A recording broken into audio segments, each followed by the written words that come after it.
Jangan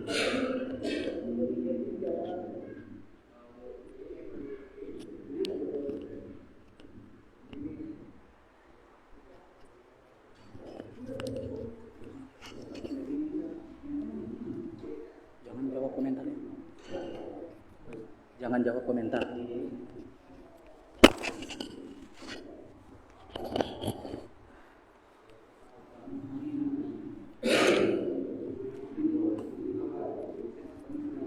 Bismillahirrahmanirrahim. Assalamualaikum warahmatullahi wabarakatuh.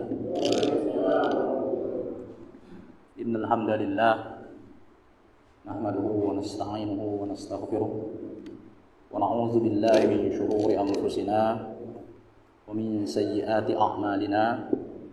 Man yahdihillahu fala mudilla lahu wa man yudlil fala hadiya lahu. Asyhadu an la ilaha illallah wa asyhadu anna Muhammadan abduhu wa rasuluhu la nabiyya ba'dah.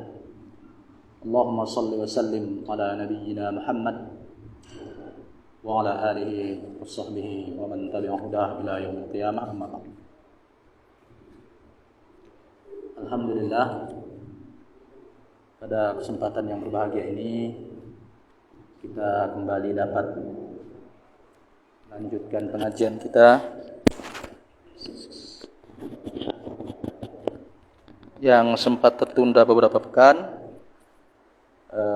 karena kesibukan kami di dalam kegiatan, terutama kegiatan kemanusiaan, berhubung adanya musibah bencana gempa bumi yang terjadi di Cianjur kemarin, dan alhamdulillah kita telah menyampaikan amanah dari para jamaah Ar-Rahmah yang membantu seadanya.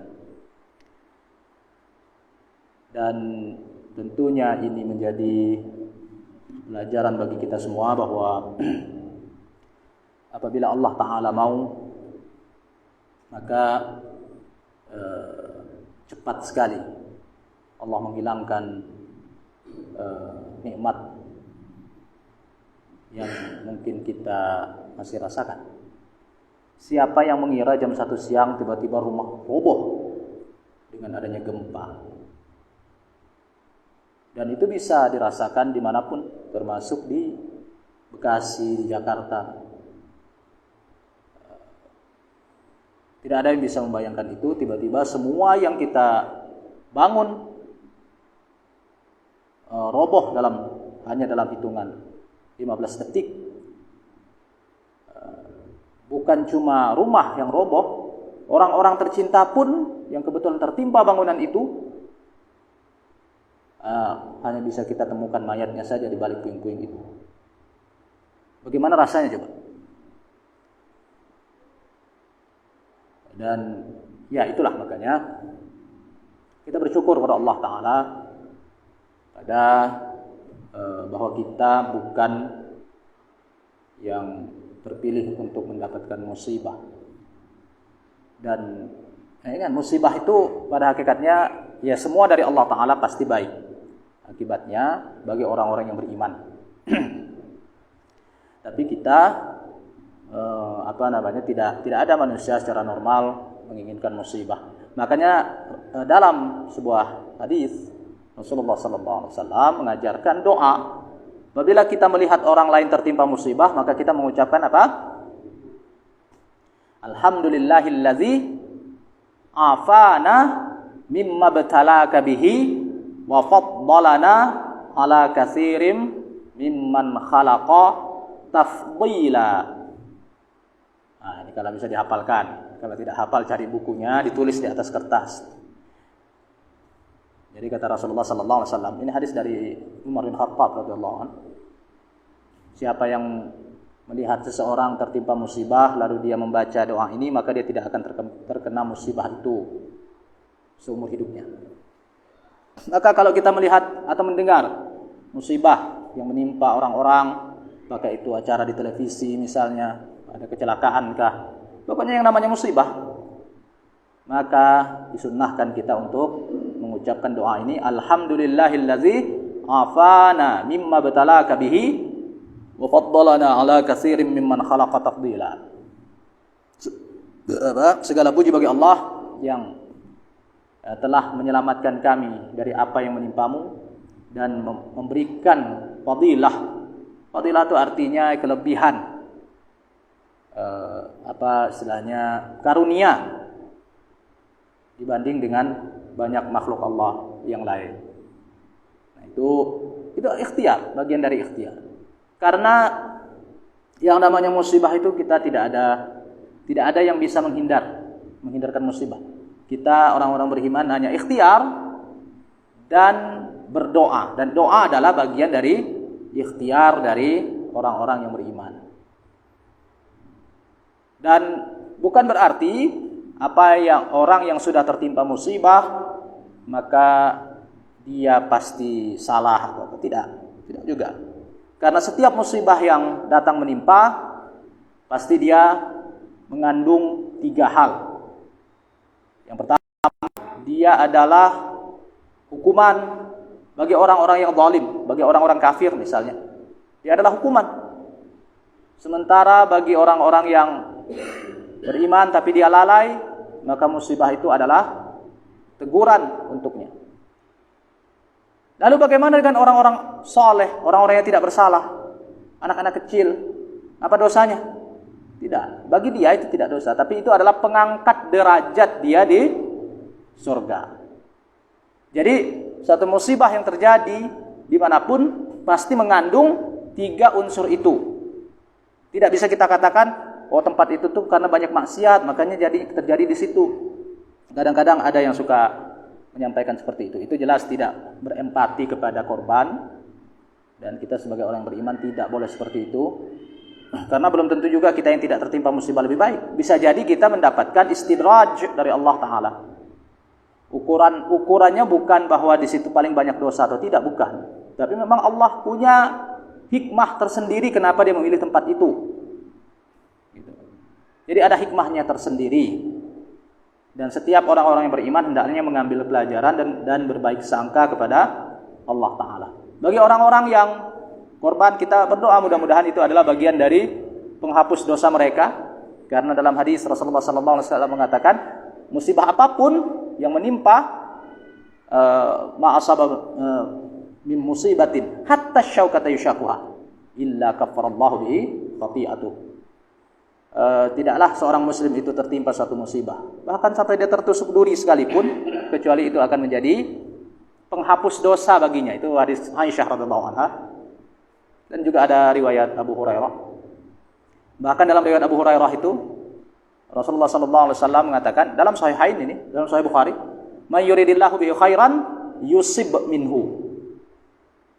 Siapa yang Allah inginkan kebaikan padanya, niscaya dia akan ditimpakan musibah untuknya. Itu artinya dalam hadis lain adalah innallaha idza ahabba 'abdan ibtalah. Allah itu apabila cinta pada seorang hamba maka dia mengujinya. Menguji dengan berbagai macam ujian. Itu jadi artinya musibah bisa jadi adalah ujian. Terutama kalau kita melihat orang-orang soleh yang tertimpa musibah tersebut. Misalnya kejadian di Cianjur kemarin. Kita kebetulan sampai ke tempat seorang ustadz sedang ngajar ngaji pada jam 1 siang itu, jamaah pengajian ibu-ibu di majelis taklimnya. Saya sempat kirim kalau tidak salah videonya nggak tahu ke Rahmah ini atau ke grup mana. Nah, itu ditimpa pas kejadian musibah itu, jadi ditimpa bangunan, meninggal ustadz ini ketika ngajar ngaji. Ada 21 orang jamaah ibu-ibu jamaahnya. Jadi tadinya itu dia punya pesantren. Pesantren itu ada 5 anak-anaknya kebetulan keluar karena tempat itu dipakai ngaji sama ibu-ibu. Maka yang meninggal 8 orang, termasuk salah satunya adalah ustadz tersebut dan ke-7 jamaahnya. Nah, bagaimana? Insya Allah itu akan menjadi syahid. Karena Rasulullah SAW mengatakan bahwa orang yang mati tertimpa runtuhan itu adalah syahid. Apalagi kalau dia matinya dalam mengakhiri hidup dengan kebaikan, yaitu ngajar ngaji. Mana ada kebaikan yang lebih dari itu? Dan seseorang akan dimatikan sesuai dengan akhir, dengan kebiasaannya. Bila dia memang adalah orang yang memang memperjuangkan, mewakafkan dirinya untuk berdakwah di jalan Allah, maka di jalan itulah dia akan dimatikan oleh Allah Ta'ala. Nah, kita tentu berharap husnul khatimah seperti itu. Maka yang seperti itu kita bisa katakan mudah-mudahan termasuk pengangkat derajat. Kenapa? Dalam hadis lain, dari hadis Abu Hurairah radhiyallahu anhu, masih dari Abu Hurairah, yang ada dalam Sahih Ibn Hibban, Rasulullah sallallahu alaihi wasallam mengatakan, inna lil abdi la yakunu lahu indallahil manzilah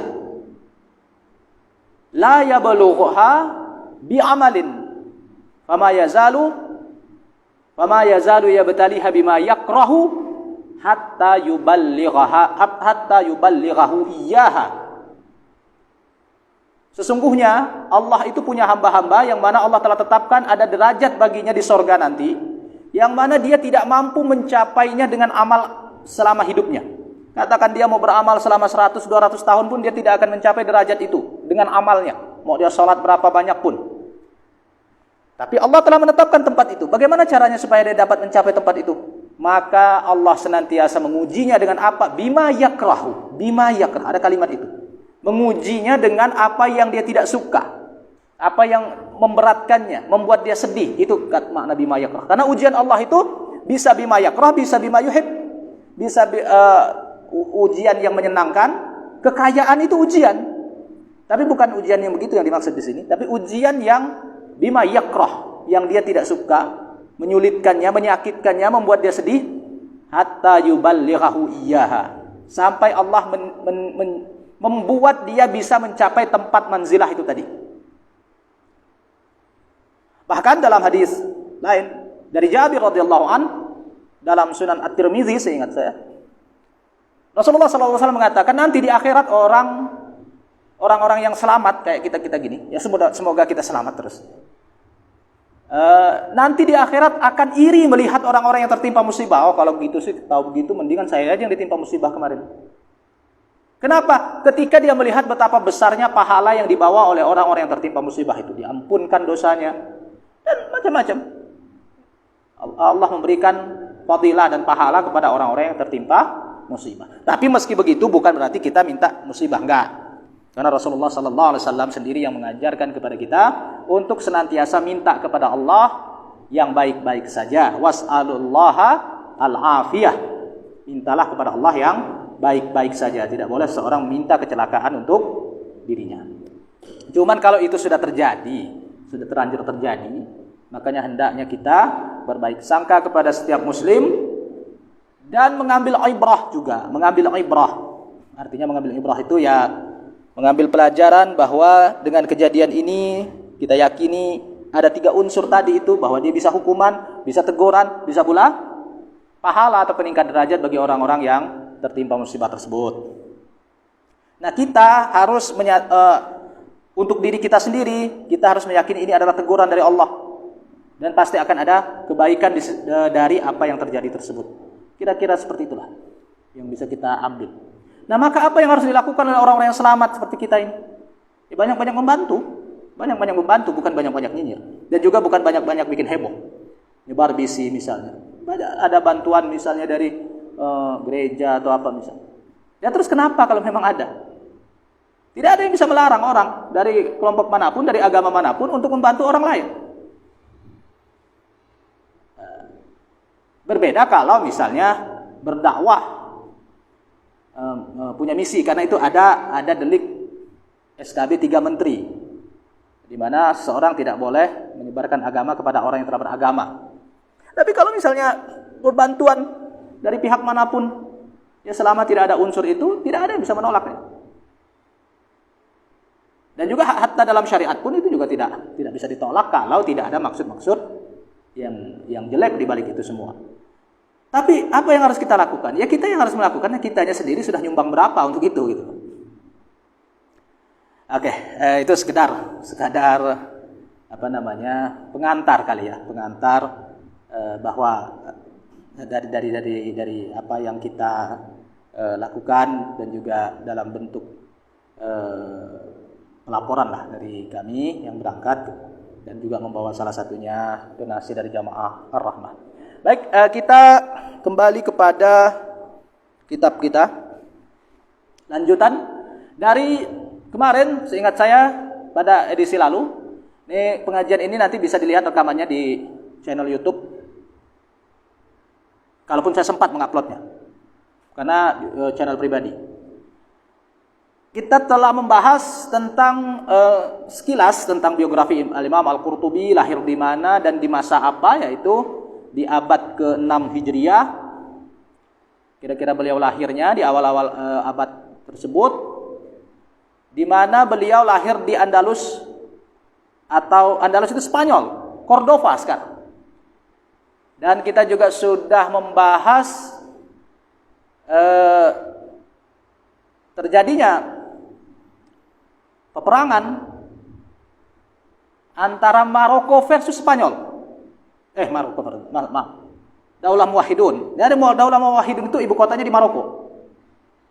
Melawan Spanyol pada awal-awal kelahiran Al-Qurtubi itu yang dikenal dengan Perang Arak, atau disebut dengan Perang Alarkos.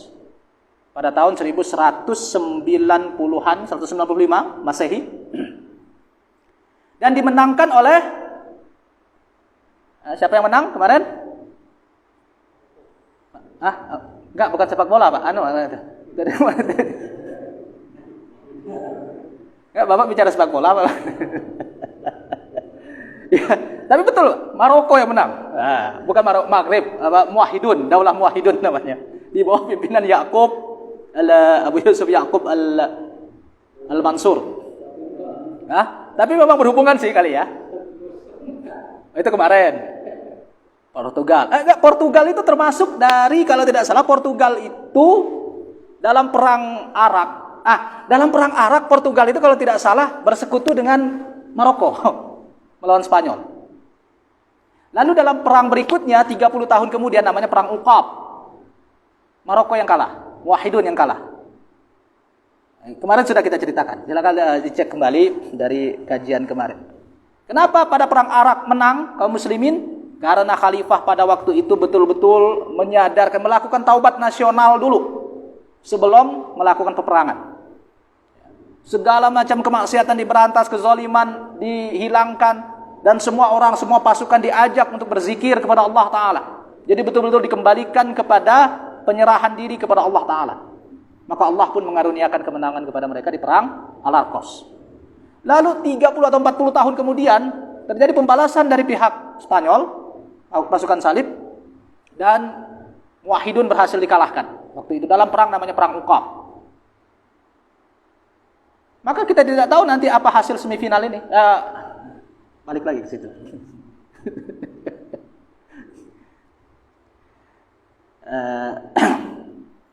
Jadi soalnya ada juga teman-teman yang mengulang itu. Seakan-akan ini adalah pengulangan dari perang Alarkos dan perang Uqab waktu Maroko melawan Spanyol. Ya, sekedar hiburan sih, silakan saja. Lalu Al-Qurtubi ini lahir pada era perang Uqab itu, dan kita sudah ceritakan bagaimana akhirnya Cordova jatuh ke tangan Salibis dan mereka terusir, termasuk Al-Qurtubi akhirnya melarikan diri ke Mesir. Nah, disitulah kemudian menyusun kitab. Dia belajar di Mesir, lalu kemudian berdakwah dan termasuk menyusun kitab-kitabnya juga di Mesir.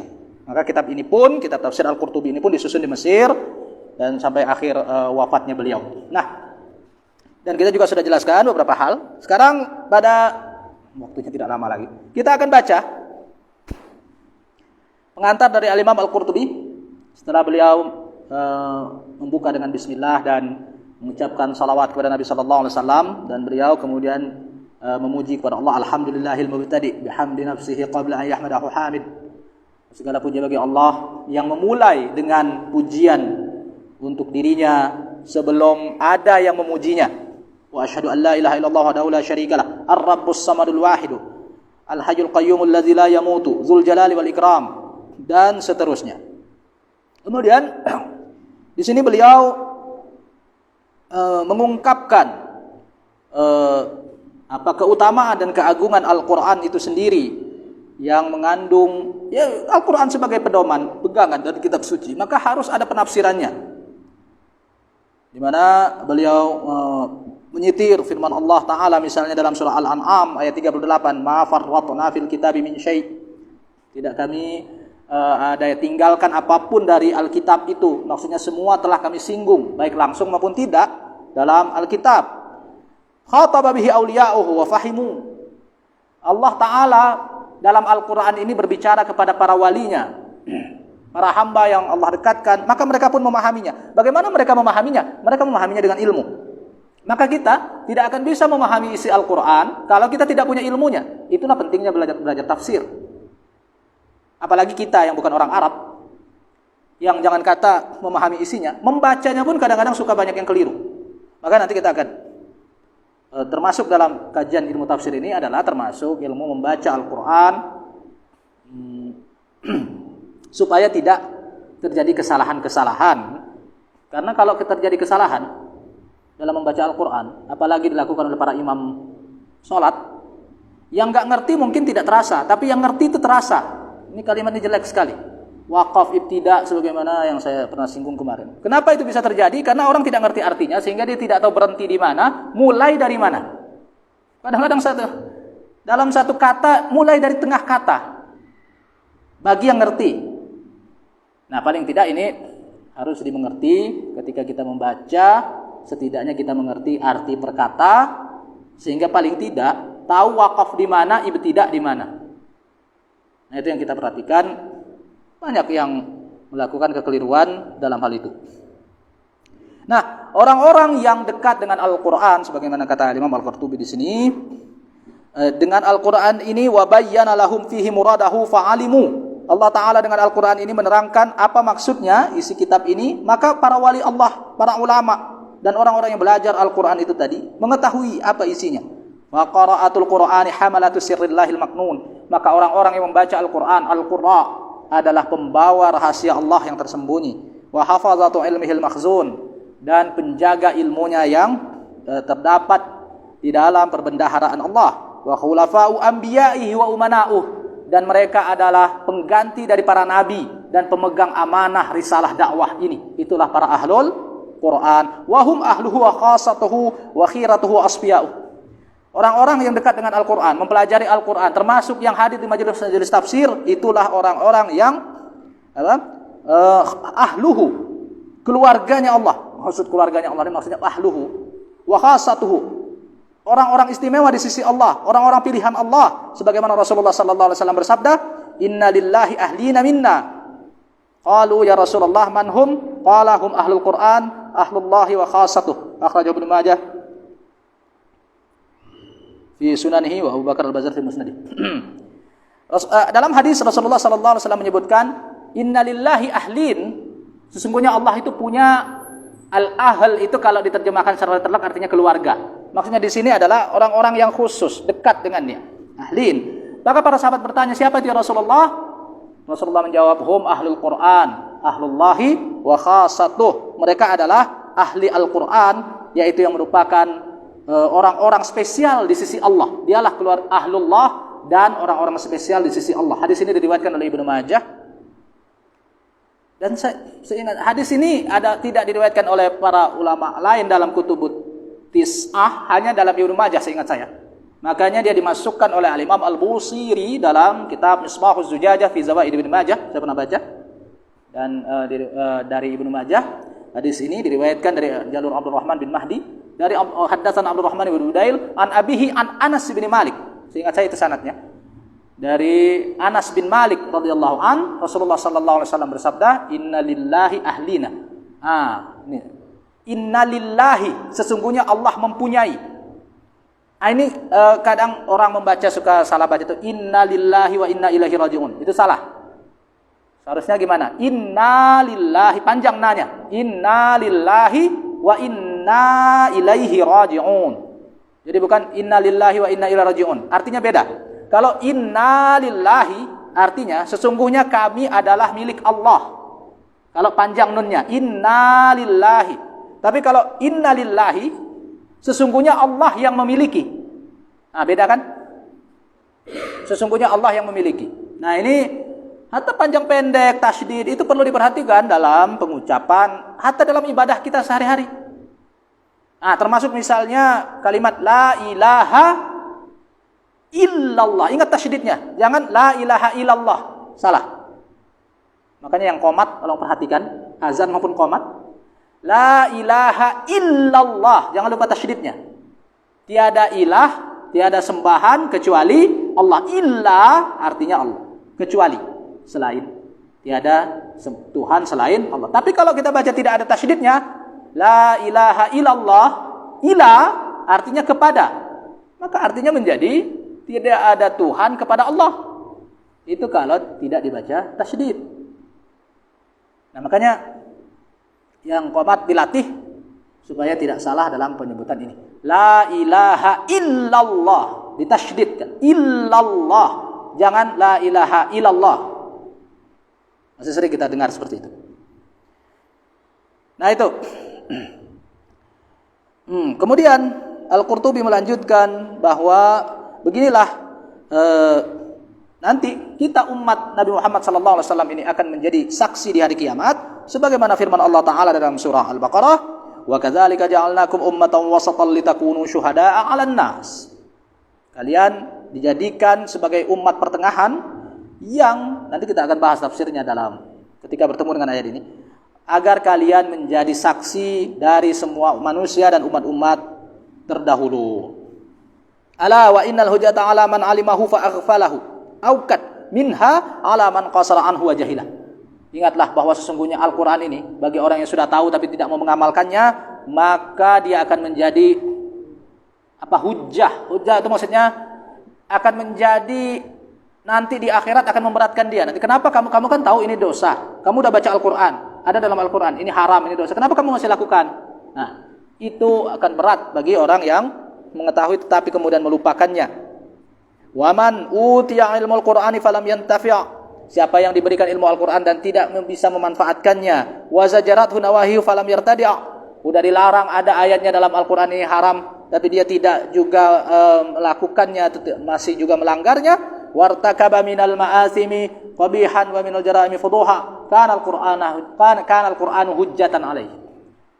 Dan dia tetap saja melakukan dosa, maka nanti Al-Qur'an yang akan menyerangnya. Kenapa kamu kan sudah tahu, sudah baca ayat-ayatnya begini-begini, kenapa masih lakukan?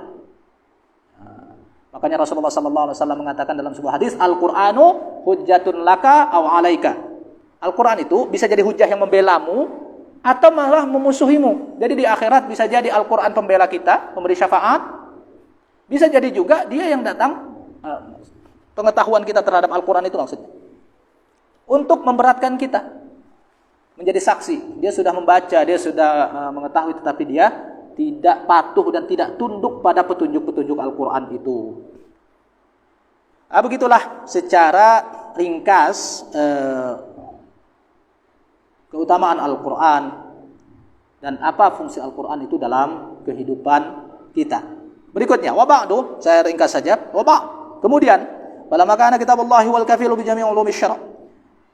Ketika kitab Allah inilah yang menjadi penanggung, penjamin bagi semua ilmu-ilmu syariat, maksudnya ilmu tentang Al-Qur'an dan ilmu tafsir ini, allazi istaqalla bis sunnati wal fard, yang mana hanya dalam Al-Qur'an lah yang kitab Allah lah yang boleh menentukan mana sunnah, mana fardu.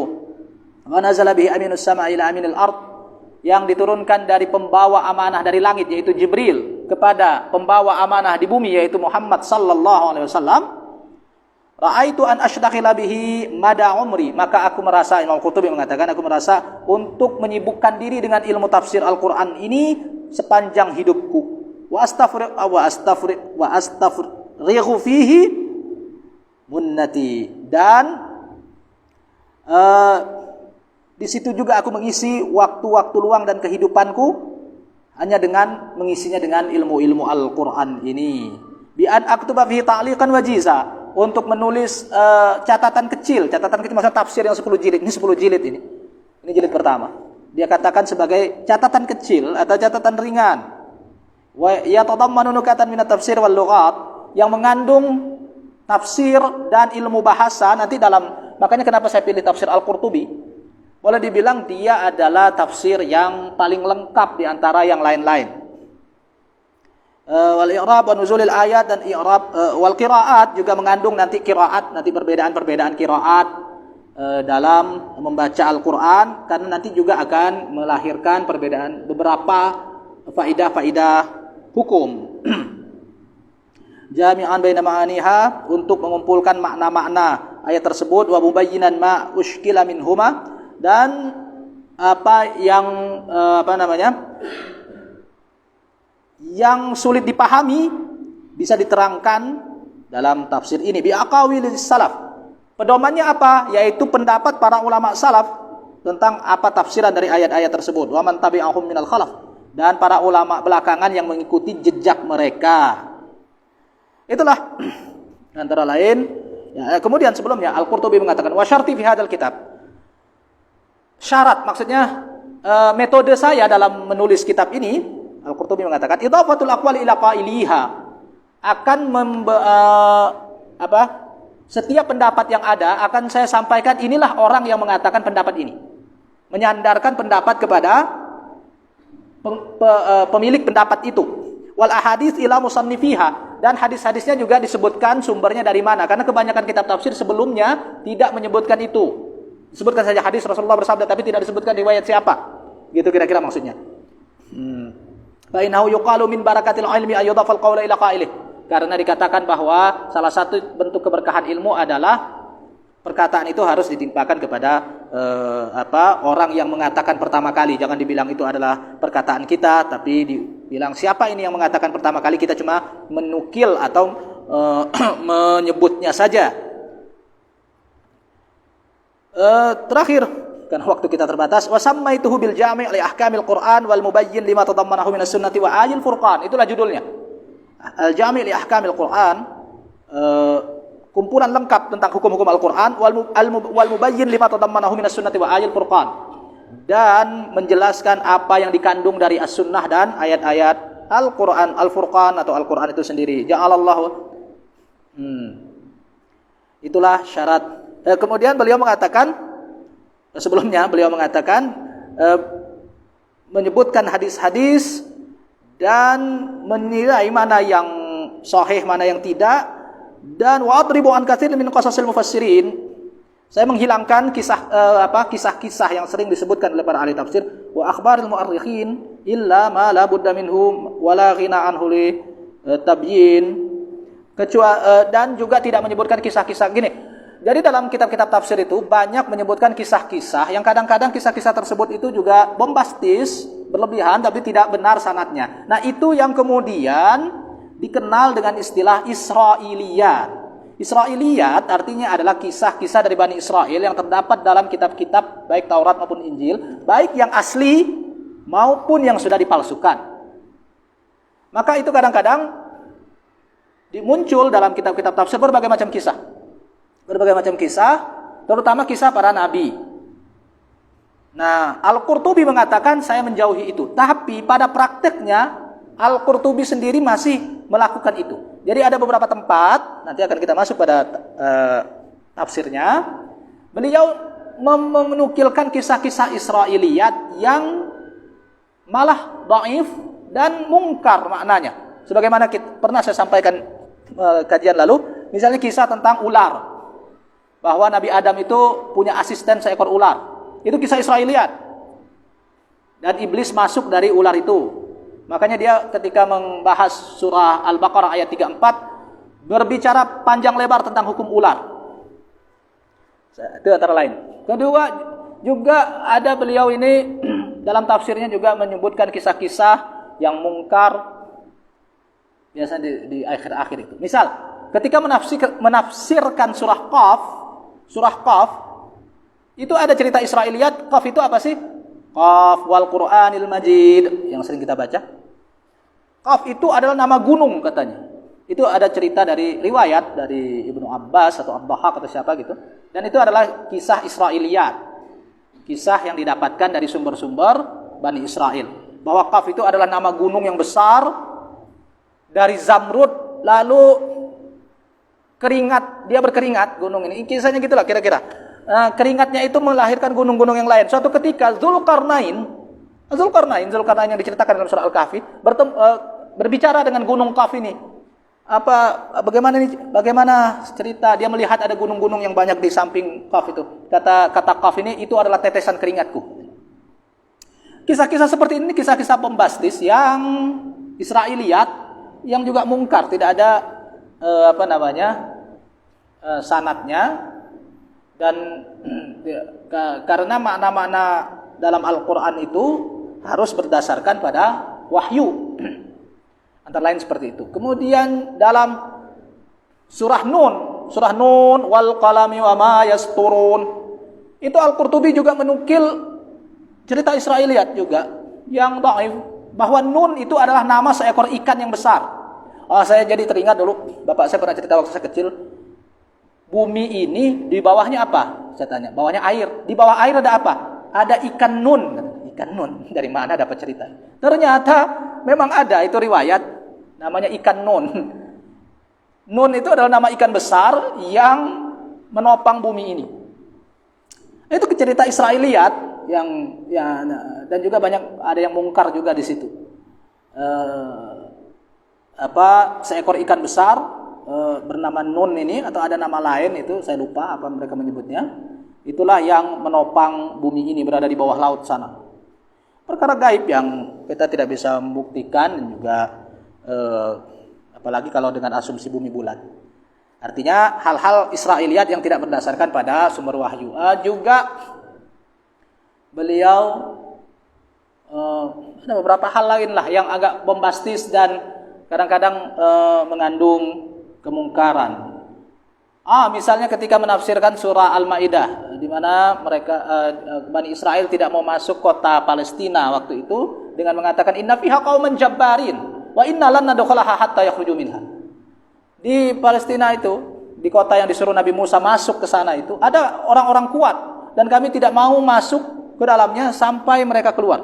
Lalu dia sebutkanlah, nukilkan riwayat bahwa di antara kaum Jabbarin itu ada orang bernama Anak siapa itu, lupa saya. Orang ini, ini yang bombastis itu di sini, mungkarnya cerita itu di sini. Orang ini tingginya 3.000 hasta. 3.000 hasta itu berarti 1 hasta setengah meter, 1.500 meter tingginya. Dan waktu terjadi banjir Nuh katanya cuma sampai betisnya dia doang. Jadi dia nggak tenggelam. Ini kan sesuatu yang lucu. Si kaum Jabbarin itu. Lalu kemudian diutuslah Nabi Musa. Orang Israel tidak berani melawannya. Maka akhirnya diutuslah seekor burung. Lupa saya detail kisah itu. Akhirnya gini, intinya itu mati. Si bin Anak itu tadi. Lalu tubuhnya membentang ke sungai Nil. Dan orang-orang menjadikannya jembatan selama setahun. Intinya itu kisah inilah. Kisah bombastis yang mungkar dan jadi bisanya dongeng lah gitu istilahnya. Tidak berdasarkan pada. Tapi Al-Qurtubi anehnya menukil kisah-kisah itu dan tidak mengatakan itu mungkar. Padahal dia katakan tadi syaratnya adalah menghindari kisah-kisah model begituan. Nah, kenapa? Pasti mungkar. Karena tidak ada yang selamat dalam banjir Nuh. Makhluk apapun. Tidak mungkin ada banjir Nuh cuma sampai ke sebetisnya dia doang. Nah, itu antara lain. Maka di situ nanti insyaallah dalam kajian ini per ayat-ayatnya kita akan bahas riwayat-riwayat berdasarkan hadis-hadis dan kajian-kajian kritis tentunya tentang pemaparan Al-Imam Al-Qurtubi dalam tafsirnya ini. Insyaallah mudah-mudahan pekan depan kalau tidak ada arah lintang kita akan bahas tentang keutamaan penuntut ilmu Al-Quran, membacanya dan juga yang mendengarkannya serta yang mengamalkannya. Dan di situ Al-Imam Al-Qurtubi mengungkapkan banyak hadis. Nah, hadis-hadis itulah yang akan kita kaji secara garis besar, mana yang sahih, mana yang dhaifnya, dan juga apa penafsiran dari para ulama terhadap hadis-hadis tersebut. Demikian yang bisa saya sampaikan pada kesempatan yang berbahagia ini. Mudah-mudahan bermanfaat. Salah dan janggalnya saya mohon maaf. Akhirul kalam kita akhiri dengan wabillahi taufiq wal hidayah. Wassalamualaikum warahmatullahi wabarakatuh.